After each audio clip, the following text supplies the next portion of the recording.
বর্তমান সরকার এমন একটি দেশ গড়তে চায় যেখানে মানুষকে ত্রাণের জন্য দাঁড়াতে হবে না।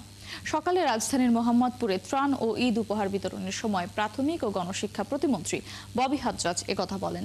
তিনি বলেন, প্রধানমন্ত্রী তারেক রহমান দেশের প্রতিটি পরিবারকে স্বাবলম্বী করতে কাজ করে যাচ্ছেন। আগামীতে তাই কাউকে পরনির্ভরশীল হতে হবে না। ঈদের পর তার নির্বাচনী এলাকায় ফ্যামিলি কার্ড বিতরণ করা হবে বলেও জানান প্রতিমন্ত্রী। সবার জন্য প্রাথমিক শিক্ষা নিশ্চিত করা হবে জানিয়ে ববি হাজ্জাজ বলেন, নারীরা যাতে উদ্যোক্তা হিসেবে প্রতিষ্ঠিত হতে পারে সে বিষয়ে সকল সহযোগিতা করা হবে।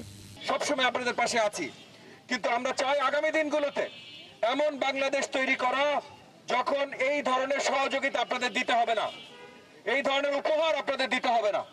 আপনারা নিজেরাই বাড়িতে এত সুন্দর সচ্ছল জীবন যাপন করবেন যেন এই ধরনের সহযোগিতার জন্য আপনাদের সে লাইনে দাঁড়াতে না হয়। মাননীয় প্রধানমন্ত্রী জনাব তারেক রহমানের নেতৃত্বে ইতিমধ্যে আমরা কাজ শুরু করেছি ফ্যামিলি কার্ড ঘরে ঘরে পৌঁছে দেওয়ার। আমি আশাবাদী অল্প সময়ের ভেতরে আমাদের এই ঢাকার 13 বৃহত্তর মোহাম্মদপুর এলাকায়ও আমরা এই ফ্যামিলি কার্ড পৌঁছে দেওয়ার কাজ শুরু করতে পারবো।